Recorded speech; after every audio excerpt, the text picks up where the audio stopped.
All right, we're live. I fooled you guys. I said live in 1 minute. We're live now. Ha! What's up? I'm on with B Rob. Welcome. What's up, Rich? Thanks for having me on. Absolutely. Oh, I gotta mute my volume on my broadcast up here. Otherwise, I get double audio. So, guys that are just kind of piling in right now, this is a live broadcast. I'm gonna run this for about, I don't know, 30 to 45 minutes or so. I met Rob. I'm just going to go with Rob instead of B Rob. B Rob sounds like you're like a rapper or something. You okay with that? Yeah, that's fine. B Rob the rapper. Rob. Okay, so let's just go with Rob. So met Rob at the 21 convention in Orlando last fall, and we didn't talk too much about the book that you're writing down there. I think you and I chatted afterwards on Twitter DMs. And you were just finishing up the book, or it had just been finished, and you had it published. But you sent me a copy, and I went through it not too long ago, and I actually linked the Amazon link to my men's community. So you probably noticed a big, surge in sales at some point in the last month. That was probably from those guys picking up the book because I recommended it on the basis that it reads a lot like Neil Strauss, The Truth About Relationships. I don't know if you read that book. I got like halfway through that one. That's the one where he is in sort of the sex rehab, Yeah, he's doing right? a rehab, and he's trying to get away from his. I can't remember what his girlfriend's name was, but he's trying to get away from that because he had like sex addictions, and he had to deal with the enmeshment with his parents and his mom and all that sort of thing.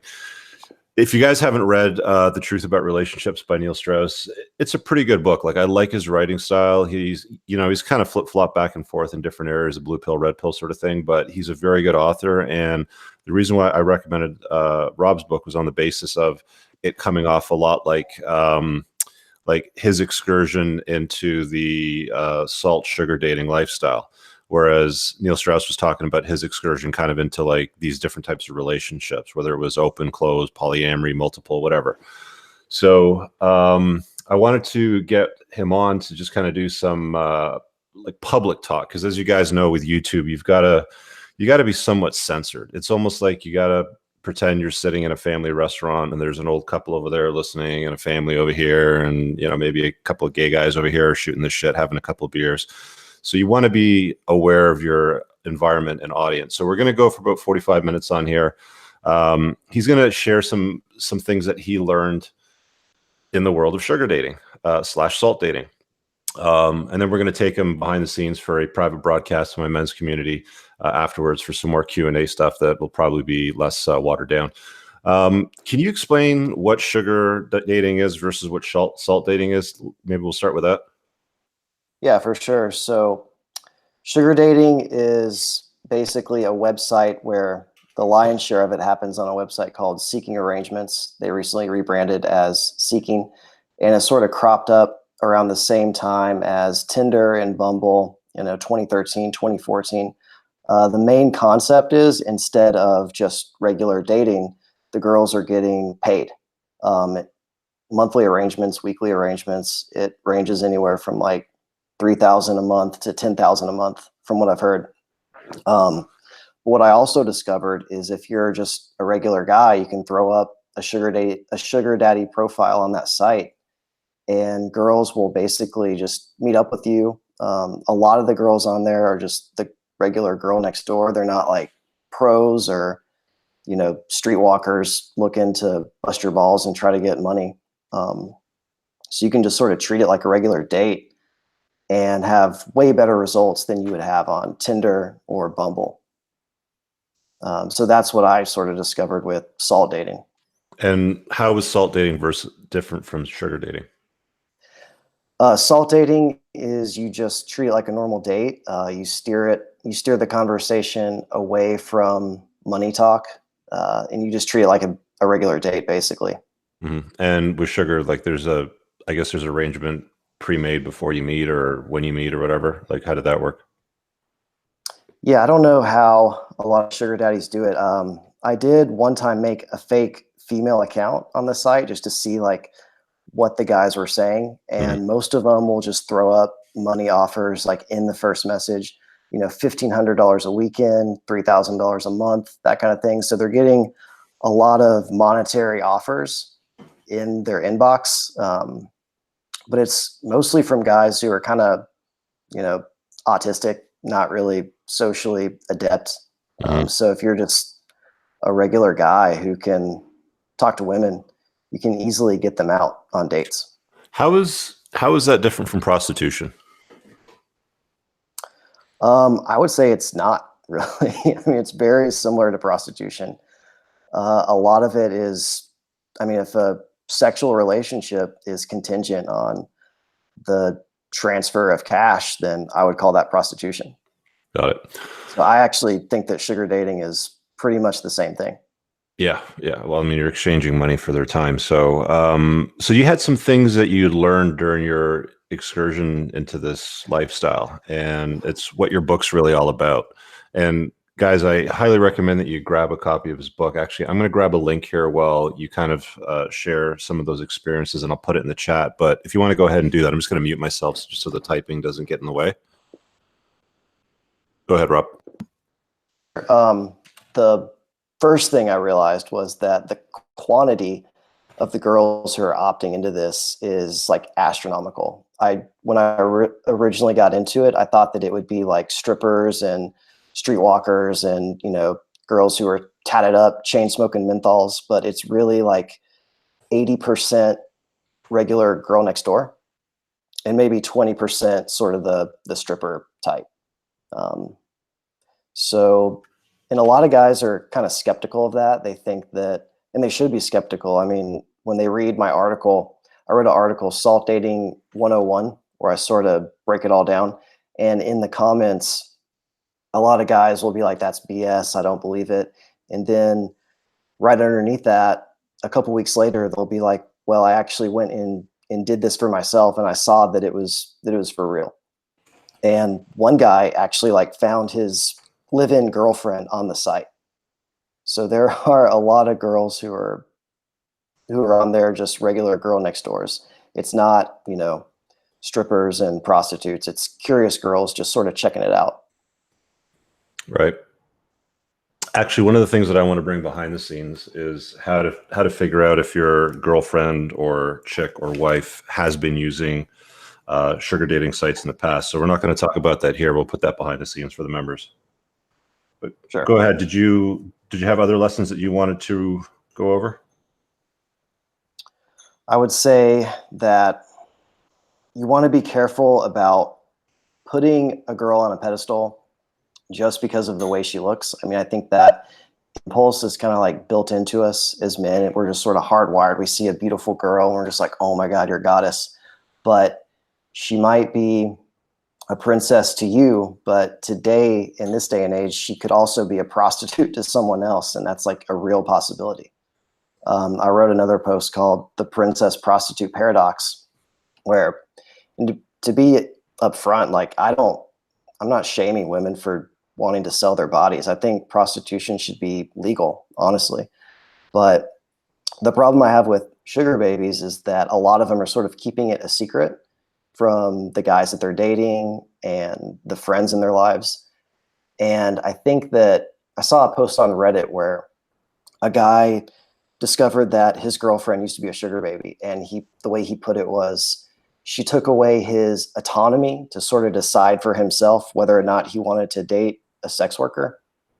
So that's kind of why I wrote the book, to just sort of raise awareness and, you know, have fun while you're doing it.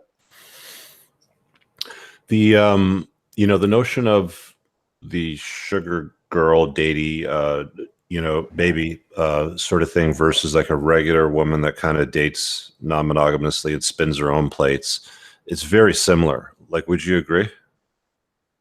The only difference is in Yeah, I some mean, cases they're getting paid. yeah, if a girl is, are you talking about girls who want to do like the open relationship and polyamory and all that? Not even open, like, women, like we know about women in their party years in their 20s, and there's that carousel, definition out there. I think we all know what that is without having to define it. Um, like, it's not that much different from just regular dating when you're seeing multiple guys simultaneously, or sugar dating. The only difference is you get some money in your pocket.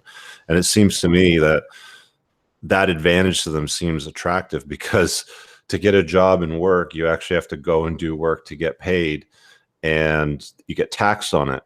Whereas if you're a sugar baby, you're dating anyway, so why not date guys that have financial resources and get paid and not pay taxes, right? Yeah, I think that's the mindset that a lot of millennial girls have. That's like it's seductive to them. I mean, why the conventional institutions of going to college, getting a good job, and buying a house, that's not really the same deal that it used to be. So it's like, well, if they can just make 100 grand a year from dating sugar daddies, then a lot of them are gonna not be able to pass that opportunity up. You kind of opened the book in the first few chapters talking about the difference between what you saw on the sexual marketplace on conventional dating apps, like the swiping apps versus seeking arrangements. And you said there was a big difference in the SMV, right? Like usually on these dating apps, you're looking at 5, 6s, and 7s if you're lucky, whereas you found on the sugar apps they were much higher quality. Yeah. Paying for exclusivity is everything it's cracked up to be. I mean, if you can, we all know about the 80-20 rule. 80% of the women are sleeping with 20% of the men. So if you can get yourself in that top tier, I mean, you're going to have a much easier time. Whereas you get on Tinder, you're grinding it out with everyone.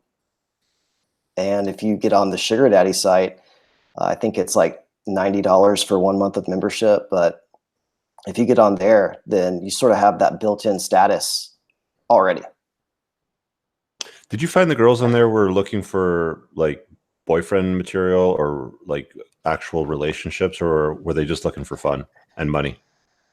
They were basically just looking for fun and money. A lot of them would ask me what I was looking for, if I wanted a serious relationship, and I was kind of confused by that. I was like, why would I come here to look for a serious relationship?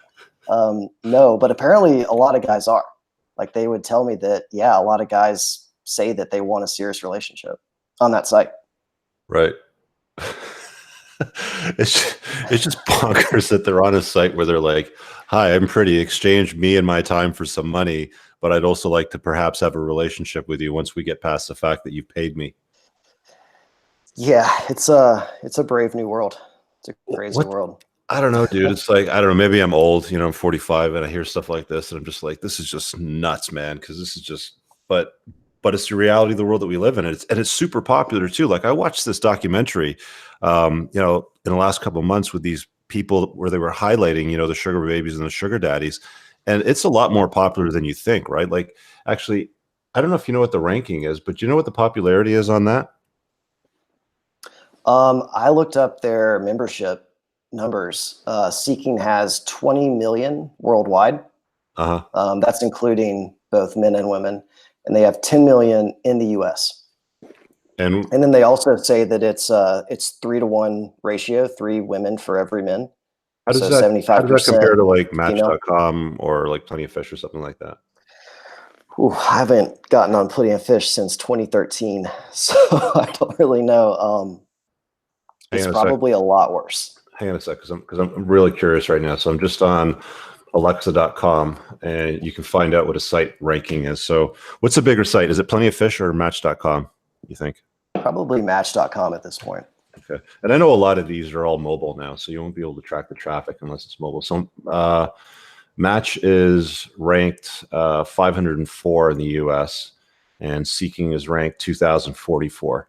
So Really? not quite, yeah. So not quite, that near the top, but it's a lot more popular than what you'd think. I mean, for it to be the 2044th most popular website in the US, it says a lot about the use that it gets, right? Because there's 320 million people in the States, 330 million.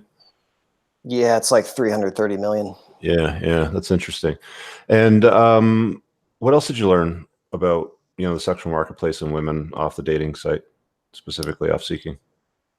I've learned that modern dating it's getting a lot more transactional. I mean, because dating has shifted to the online venues, so it's harder to sort of have that human connection up front. So if you're meeting someone online, it's like, well, what can you do for me? What material benefit can you bring to her life?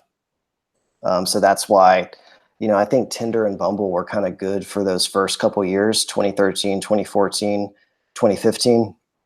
But it sort of died. It all came to like a screeching halt. And I don't know if I'm the only one who noticed that, but um, my results with those apps sort of just declined in 2016.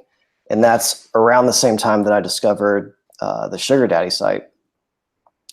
And it was like night and day. I mean, guys are skeptical if they haven't heard of it and I tell them about the results that you can get by just making a profile. They're sort of skeptical about it, and they should be. But it's really like night and day. I mean, it's like Tinder is like staying at the Motel 6, and making a Sugar Daddy profile is like staying at the St. Regis. It's crazy.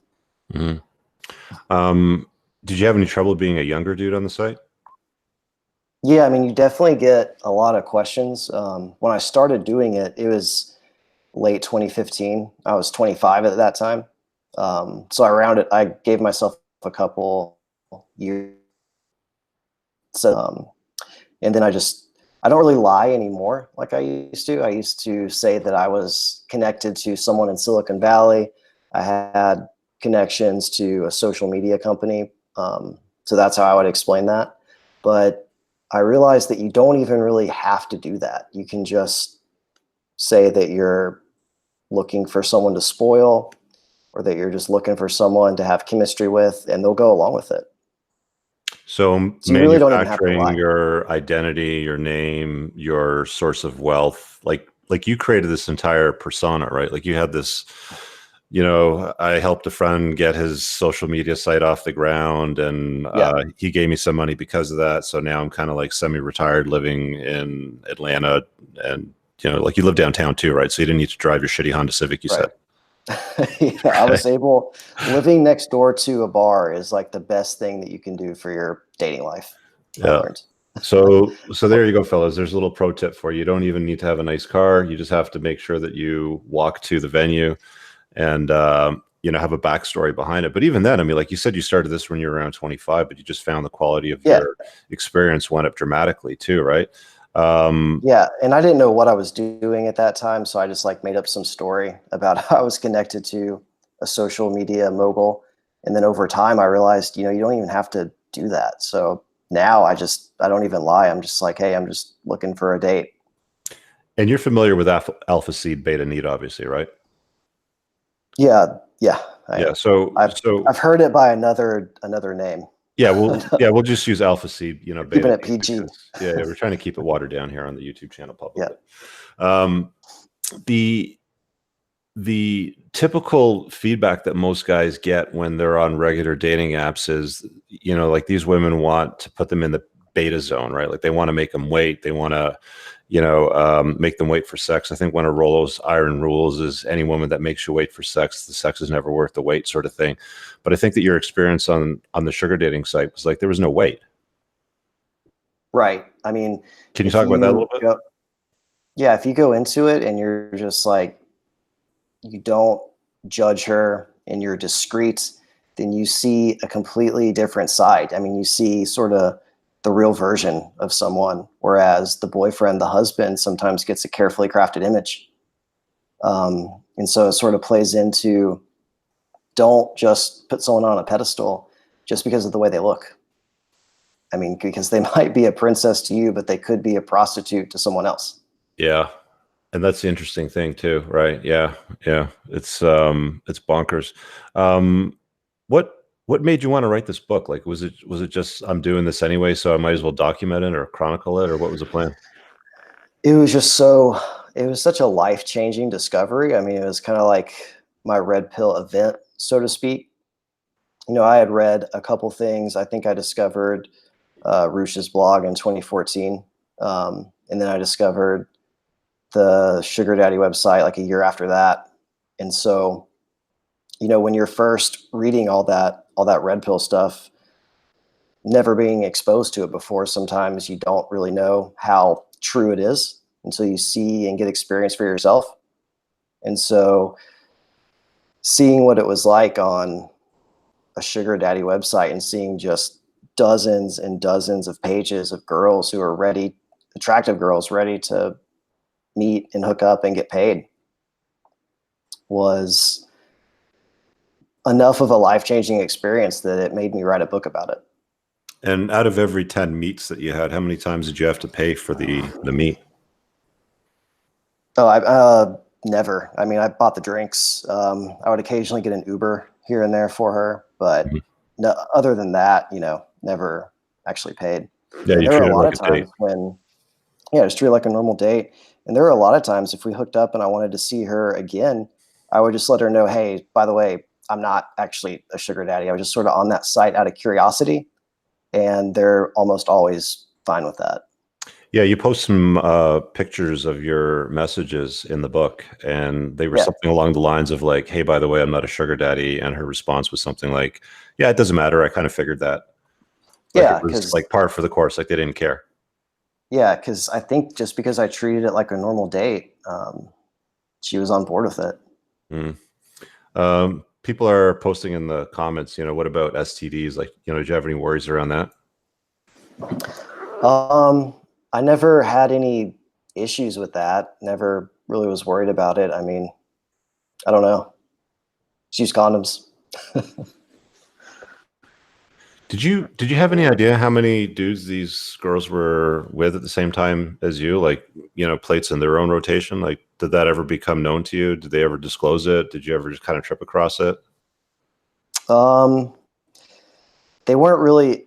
They never really volunteered that information, but obviously, they've got more options than I did, so they definitely had their own plates. There would be some times when a girl would come over, we'd hook up, and the next day, if you save someone's number, sometimes their Instagram or their Facebook will pop up. And so I'll see their social media and I'll see that they had like a boyfriend. So, or, some guy that they're obviously dating. Did they have a public profile or was it like a blurred out face? Like, how would they present themselves on the site? Most of them had just their regular profile photos. Some of them had blurred faces, but most of them had their regular photo. Wow. I'm just going to go to the comments here to see if there's any questions. You guys can post your questions in the comments. We're going to take a few of them before we head over to my guys' community to make this a little less watered down as we chat about it. Let me just scroll down over here. I reckon this guy was low key paying the chicks. I don't think so. I got a good feel for Rob when I met him in Orlando, and his book is, guys, his book is really well written. He doesn't know this, but he's got the writing skill, potential of somebody like Neil Strauss to put together storytelling with things like this. So I highly encourage you to grab his book. I've linked it there a couple times in the chat, so definitely grab it. Don't bother. Trolls. See, it's hard to track questions. Best sites. Somebody asked best sites. What is the best site to use? There's really only one. It was called Seeking Arrangement. Now it's called seeking.com with those laws that passed last year, FOSTA, SESTA. They're sort of cracking down on owners of websites, making them more liable for what their users are doing. So when that happens, they sort of rebranded and made it less about cash for sex and more about just dating successful people. Oh, I see. So they kind of wanted to distinguish themselves and push away the arrangement part, right? Right. Yeah. But it's still used for that same thing. I'm actually I've been surprised there's banned. not more sites like this. Oh, sorry, you're going to say that you got banned a few times? I've been banned a few times, so I checked out other sites, and it was terrible. I mean, none of them have like the critical mass that Seeking has. So Got it. Okay, so there's really that's a only go-to one place. good one. If you guys have any more questions, post them in the comments. Sorry, somebody said, did you use professional photos for your profile? No, I took a selfie with a button-down shirt, a tie, and that's it. I will tell you guys though, photos. if you find a professional photographer to get some photographs together, it'll do wonders for your dating life, for your professional life. You can use obviously the more professional stuff for LinkedIn or Facebook or anything like that, and you can use the other stuff for dating sites. They do make a big difference, and you can find decent photographers on places like there's sites that have them. I mean, you can go to Craigslist, you can go to even what is it? It's Airbnb now has like people that will do events or like day excursions or trips, and there's photographers on there that will meet you at a certain place and photograph you in different parts of the city. So they will definitely help for those of you that are asking about that. Let me see if there's any more questions here before we go behind the scenes. Oh, hang on, let me check my other page here. Yeah, we're good. We got people waiting in there to chat, so I think we're good. B-Rob, did you pay for premium level membership? Yeah, he said he paid for about a month at a time. He goes into it a few times a year. What did you say it was? It was $90? Yeah, when I first started, it was like $50, and that was back in 2015. Today, it's more like 90. They're probably going to raise it to 100 at some point, I'm sure. You really only need to do 1 month at a time. And What's that? the last month I did was November, right when I released my book. And I'm still, going on dates from that month because that's just where all the girls are. You'll have dozens of dates lined up every day of the week for 2-3 months off of 1 month of membership. Somebody's so you really asking. they'll try to offer. Sorry, go ahead. They'll try to offer like 2 or 3 6-month membership packages, but you don't really need to go for those. Those are for the thirsty betas? Yeah, you can just do 1 month and you'll be fine. Got it. So he already defined the difference between salt and sugar at the very beginning, Ty, so you're just going to have to watch the start of it. Somebody asked over here, what's the longest that you've dated them? Like, was it a one-hit wonder? Was it a few months? Like, did you get into any LTRs with any of them? Most of them are 1 or 2 nights, and I'll try to hang out with them again. But I think they just have so many options that you sort of fall through the cracks even after you've hooked up with them. But I have had a couple where we had sort of like a mini relationship. I mean, I'm not going to like make a girlfriend out of someone I met on that site, but if she's cool, then, we'll hang out and we'll go out on dates and I'll get the drinks. So I've had a couple of those.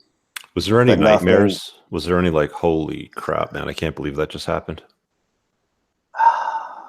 Probably just the girls who I discover that they have boyfriends the next day when their Instagram pops up. It's like, holy shit, I wonder if he knows. Yeah, you had a story that you shared in your book. Let's talk about that, because I got through at least 2/3 of it, and I think it was around the halfway mark. There was some girl that was coming over, and then your phone rang, or you got a text from somebody.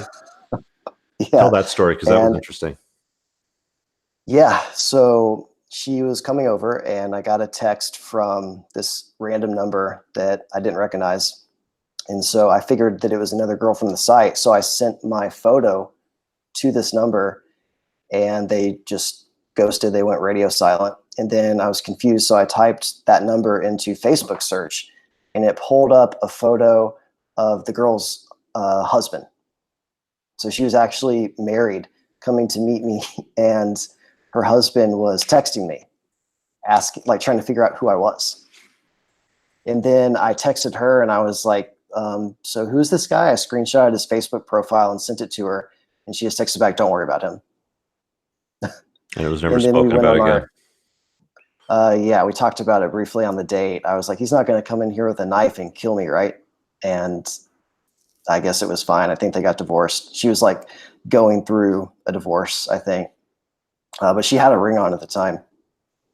Wow. So she showed up on the date with a wedding band on? Yeah, classy. She had the ring on her finger. Keep it classy. All right, checks. Somebody here says, question, what's the average age for users on the site? Would a 45-year-old male make a relevant user on it? Yeah, I mean, I think that's the prime age, probably. I'm kind of out of place on that site. Yeah, how old are you? You're in your late 20s, 30? Yeah, I'm 28. 28, yeah. All right. I think we'll wrap it up on that note, and we'll take you behind the scenes for a community hangout. Guys, want to thank you for watching. Again, this was kind of like a brief intro to B. Rob's book. It's been linked a couple times in the chat. Let me grab it real quick here again and post it for you. It's it's a very good read. It's well written and it's very interesting. Again, it's along the lines of what Neil Strauss put together in The Truth About Relationships. Most married chicks I know fool around, says Eric. Yeah, it happens, right? Anyway, so there's a link to the book. If you guys are part of my community already, what I'll do is I'll grab a Zoom link and I'll put it on the group chat that we have there. So you can click that open. Give me about 5 or 10 minutes to get that, and then we'll move the discussion behind the paywall and let you guys join. If you guys are interested in joining my men's community, the recording will be available. But again, it's for dudes.